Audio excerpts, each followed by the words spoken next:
Merci, monsieur le rapporteur.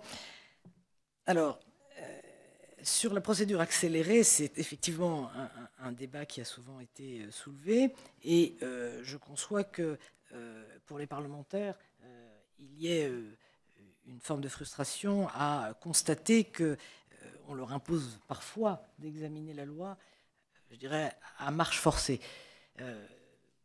C'est pourquoi d'ailleurs, il y a toujours eu beaucoup de critiques sur l'usage, et l'usage parfois considéré comme abusif, de la procédure accélérée.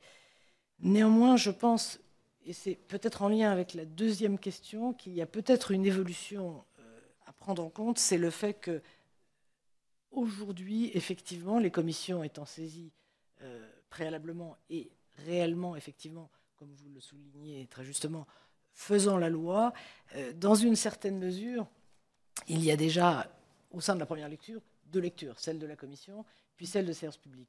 Et peut-être n'est-on pas allé dans la révision constitutionnelle au bout d'une logique en répartissant en quelque sorte le travail entre ce qui doit se passer en commission et ce qui se passe en séance. Et on peut avoir le sentiment qu'il y a une forme de répétition du débat.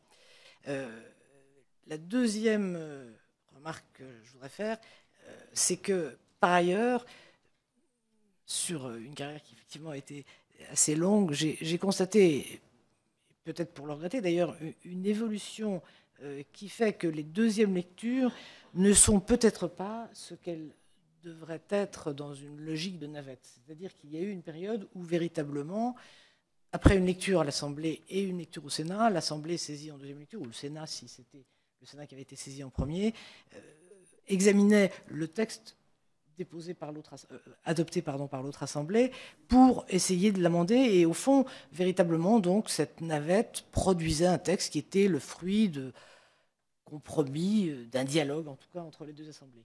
Or, peut-être d'ailleurs, du fait des délais, peut-être du fait de l'importance du texte, parfois aussi du fait d'une opposition forte entre les deux assemblées, j'ai le sentiment que les deuxièmes lectures ne sont plus toujours cet exercice qui serait vraiment un exercice d'amélioration et d'enrichissement de la loi, mais plutôt finalement un exercice de répétition de la première lecture. On constate par exemple au service de la séance que en deuxième lecture, les amendements déposés en première le sont presque systématiquement si les articles sont toujours en discussion. Ce qui fait que je pense que ce qui sur le plan, disons, des principes paraît évident, c'est-à-dire qu'il faut une navette déployée, ne doit pas forcément pousser à considérer que ça soit véritablement un abus d'utiliser plus fréquemment qu'on pouvait le faire, en tout cas sans doute à certaines périodes, la procédure accélérée.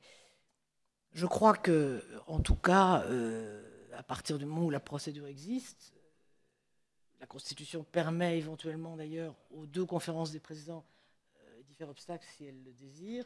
Il est difficile de dire que l'usage même fréquent, même quasi systématique, de la procédure accélérée est en tant que tel un motif d'inconstitutionnalité.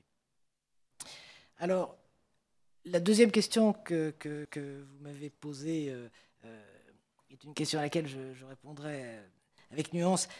Je conçois que, à partir du moment où effectivement les commissions ont désormais un rôle législatif, il n'est pas très satisfaisant qu'elles puissent être amenées à travailler en dehors des sessions, alors même qu'en plus la session est maintenant beaucoup plus longue qu'elle l'était au début de la Ve République. Mais même si effectivement c'est quelque chose qui peut être considéré comme regrettable, là encore, je ne pense pas vraiment qu'on puisse soutenir que c'est un motif d'inconstitutionnalité. En tout cas, je ne voudrais pas me prononcer, puisque si ça devait être effectivement un motif qui était invoqué dans le cadre d'un recours, si votre décision faisait que j'étais amené à siéger au Conseil constitutionnel, je ne peux pas me prononcer sur des sujets sur lesquels j'aurais à me prononcer. Mais je crois quand même que la Constitution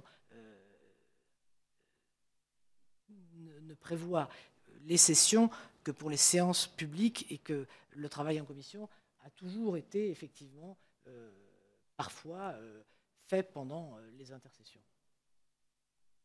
Merci Madame Lucas.